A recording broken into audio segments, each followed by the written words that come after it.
got a little snippet of me in there. We weren't supposed to do that. Everybody, it's Clarissa here. We are back in the limelight yet again with our friends, good friends of the show, domesticshelters.org. Lots of great information today, but I do want to remind you also, before we do all of that, that the podcast is going to be able to be heard on Apple Podcasts, Google Podcasts, Amazon Music, iHeartRadio, Stitcher, Spotify, Pandora, and Podbean.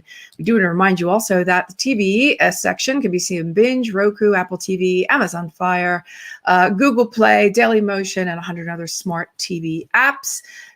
Get over to see the latest edition of the magazine. You can see that over in Press Reader. In the Limelight with Clarissa, intelligent media for the savvy entrepreneur, with Lady Fiona Carnarvon on the cover. That is the lovely lady, along with her lord, that own Highclere Castle, which is the Downton Abbey Castle. So if you haven't seen Downton Abbey, you don't know what I'm talking about. But if you have, you know exactly what I'm talking about. All right. And then we're going to remind everybody about My News Desk. If you're looking to get out your press releases and news releases, My News Desk is the place to go. I'm having a great time working with them, so I love to share my resources. Let's bring on Ashley. There she is. Ashley Rumschlag is the VP of Digital Services. I forget it every time. That's okay. That's okay. Don't know why. I am going to have to make a big placard behind the computer, some sort of billboard that reminds me exactly what. Well, you're everything. I mean, you do so much there. It's really, titles are irrelevant. We all just they really are. Yeah. When it comes to you, actually, because you do so darn much. But that's why I love having you on the show, and I love having Domestic Shelters here as often as we can get you, snatch you, and get you onto the show so that we can talk about all things domestic violence, and why we feel it's so important to continue to get the message out, which is what we do.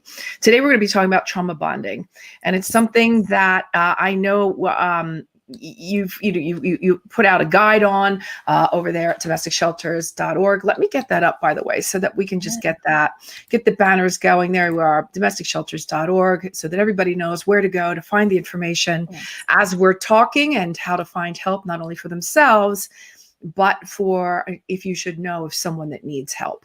And we talked about that last time we got together. So, okay, let's talk about it. It's a type of attachment, right? Yeah. That you feel towards someone who's basically causing you trauma. Right. You find it hard to leave them because of this, or you leave them, but you're pulled back into the relationship because of trauma bonding. What is it? Exactly. Yeah. So you said it correctly there. I mean, it's trauma bonding is a type of attachment. You have to excuse me.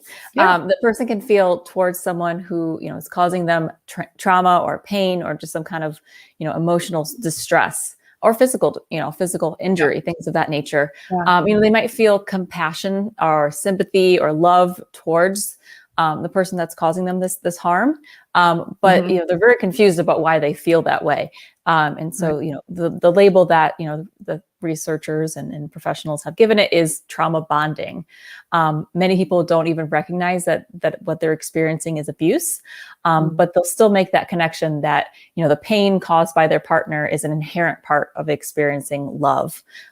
So it's a very complex and kind of hard to understand concept, unless you've experienced it. And even if you have experienced it, it can be hard to kind of really put a pin in to just describe what's happening, because it seems so counterintuitive that someone would, if someone over the years has emotionally abused you and put you down and put you through so much pain, that in turn somehow our brains are wired in a way that would make us then be attached to that person, instead of, have a negative effect every time that we, hear their name or see them or in their presence. It's a very, kind of complex way that our, humans are very complex creatures. And this is one good example of that, for sure.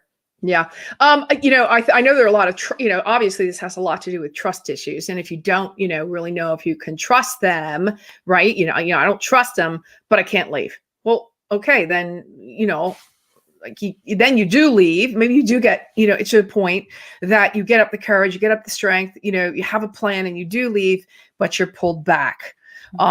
It doesn't seem to matter anymore about the trust issues. It's just that you just can't leave because of that trauma bonding. And that means, there are a lot of different things around the trauma bonding. And what I've read is, It's almost as though women, the caretakers, want to go back and take care of him. They need to save him. They need to help him. Oh, poor him.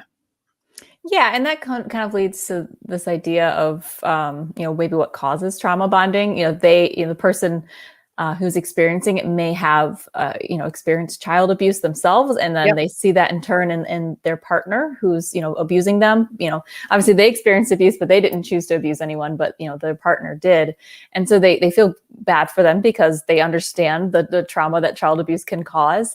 Right. There is a sense of compassion and empathy for someone, even though they are hurting you in turn, because you feel as though, you're the only person that can save them, or you're the only, right. You've somehow become responsible for fixing that person. And, and that can, certainly bond someone to another person, as they feel as though I'm their person. I'm the person that's going to make a difference and save them. And really it just comes down to the fact that no one deserves to be treated in that way. And, those actions are not a product of what they've experienced. It's a product of them wanting to gain and assert control over someone. So what circumstances can lead to someone being trauma bonded? Yeah. And first we mentioned was the childhood abuse. Children whose parents may have been abusive may grow to find familiarity and a partner who is abusive, feeling that that's a sense of normalcy for them. Obligation. We kind of talked about maybe the abuser was their first, true love, and they feel as though they're kind of obligated to stay with them because they, had such a wonderful, beautiful experience in the beginning. Or maybe the abuser did something really, really kind for them, or has helped them through a really hard time. So they feel obligated to maintain that relationship because, they owe that person something.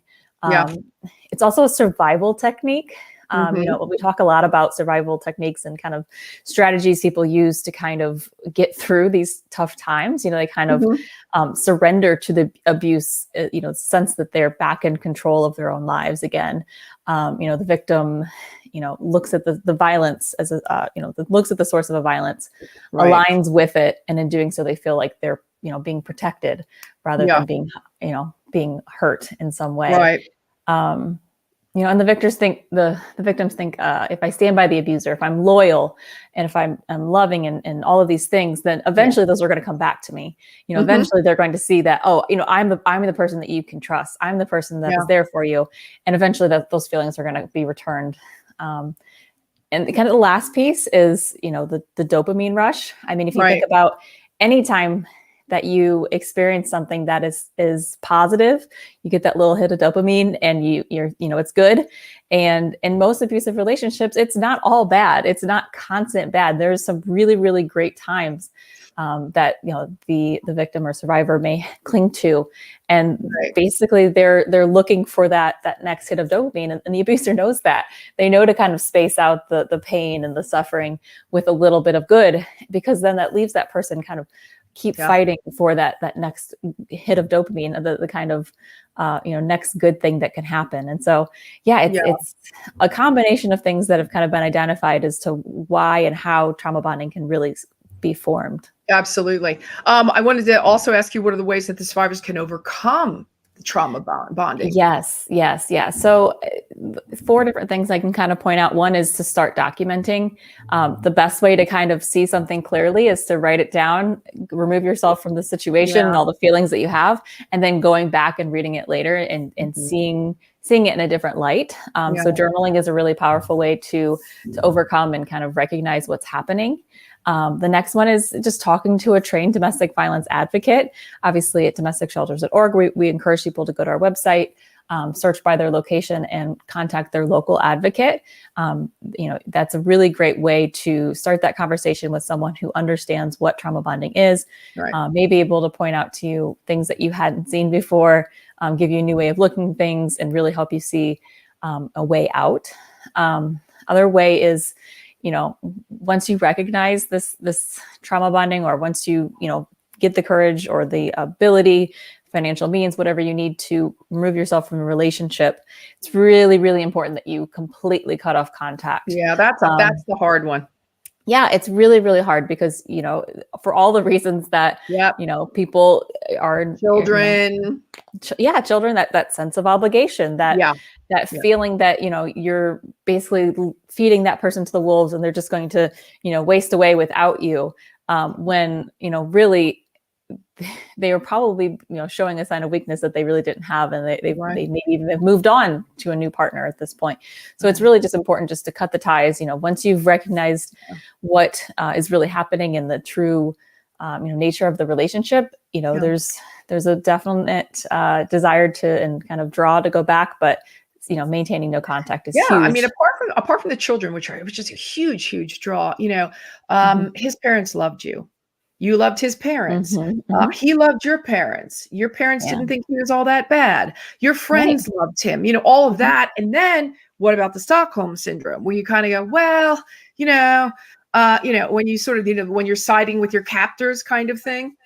Right. Yeah. And trauma bonding and Stockholm syndrome are kind of, intertwined in certain ways of this idea of identifying with your captor and that eventually becoming, bonded to them. So they do share parallel, ideas there.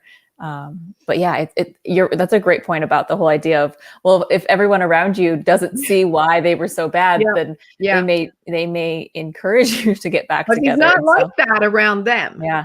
Yeah. And that's a good time if you had a journal to be able to share with, friends and family what was really happening. But exactly. It's really important to find support. That's kind of like the fourth way that we encourage people to break free and finding support, through the family members. But if they are in that mindset where they haven't really been able to identify what's happening, then, look for other support systems, look for online communities. For example, we have a Facebook community that is made up of, over 1,500 survivors of domestic violence, and they all can help you to, one, identify that what you're experiencing is trauma bonding, and also just, help to, when you want to make that text message to the ex, the abusive partner, that they can kind of talk you down. Those are the kind of groups that you need, that kind of support system. So whether that be people that and trust in your, immediate circle of friends and family, or people that are online, or exploring virtual therapy options.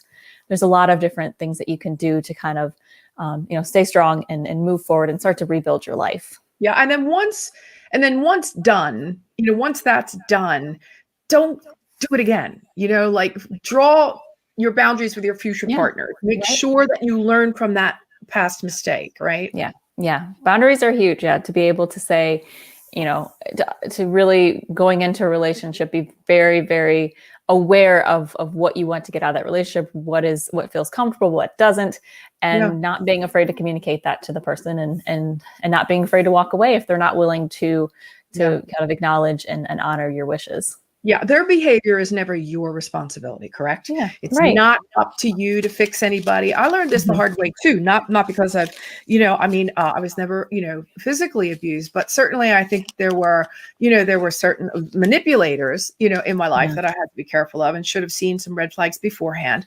I think I'm not going to say it happens to everyone, but I think it happens frequently enough. Yeah. And so, it's not your it's your responsibility to be the best you, It's not your responsibility to be taking care of everybody else. I want to get on to the really exciting topic of the Purple Ribbon Awards. Yes. We're getting your close. Baby, because you love this so much. I'm so excited about this program. It's really so well needed. And so, there's so much amazing work being done out there by advocates and legal professionals and just, just people who really want to make a difference in the lives of victims and survivors. First responders. Right. Yes. All those people that are out there. And so in the trenches, right.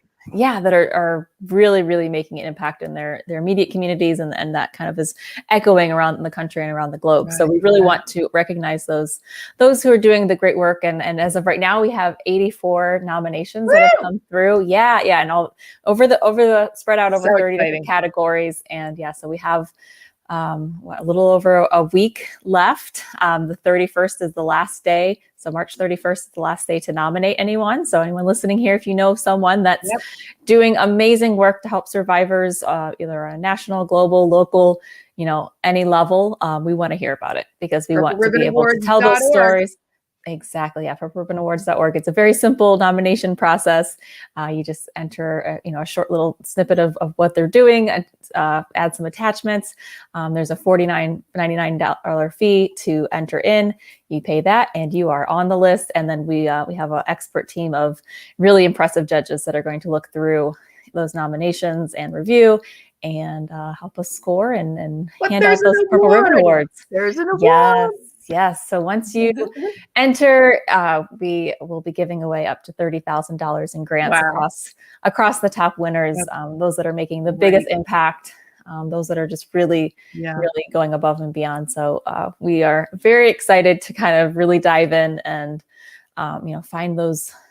As you should be. Just shine a light on these people. They're doing so much great work. So it's a great program. We're really excited. It's been something we've been dreaming of for a long time now, and now better than ever to be able to So when will the winners be announced? Yeah, so our judges will be able to look through the entries in April, May, and June. We'll do our final tallying in July, so they'll be announced probably later in July once we have kind of honed in on all the scores and fine-tuned things and notified all the winners. So we'll announce them in July. So cool. So cool. Okay. I think we're good. Are we going to be able to squeeze in another show before then? I don't know. Well, we'll definitely look at the calendar. I would love to. I think we need to do that. We need to squeeze in one more as a last minute reminder to get out there. Yes.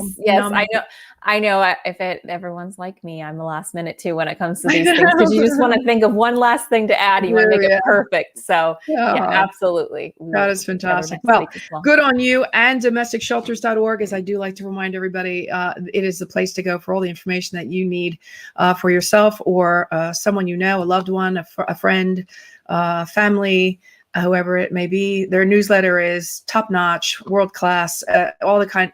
The articles are amazing. All the information, all the resources are there. And if you're in a situation that, is precarious and dangerous at best, that you need to be somewhere else tonight, that, reach out. They could be able to help you in that quickly. Right? Absolutely. Yes. There are tons of people out there who want to help. And there's a phone number for every local area, so you can reach out and find help. Yeah, right. And like I like to say, if it hurts, it isn't love, and it can be done. You can move on. Other women have done it before you. Women are doing it as we speak, and we'll be doing it in the future. Unfortunately, it's unfortunate but true. So we're there in the whole. They're there in the whole cycle. I'll be here as support to domestic shelters. But domestic shelters is there through the entire cycle. All right, then we will see you before the Purple Ribbons Awards. Okay, fantastic. Thanks everybody again for being with Ashley Rumschlag and myself, and we will be seeing you again very soon. All right, bye everybody. Bye, Ashley. Thank you. Bye. Thank you. Bye. Thanks for listening to this episode of the In the Limelight podcast, intelligent media for the savvy entrepreneur. You can listen to this and all of my podcasts on Apple Podcasts, Google Podcasts, Stitcher, Spotify, Pandora, and Inspired News Radio. You'll find all of my videos and the In the Limelight digital magazine on ClarissaBurt.com. And don't forget to connect with me on social pretty much anywhere. Stay well until we meet again in the Limelight.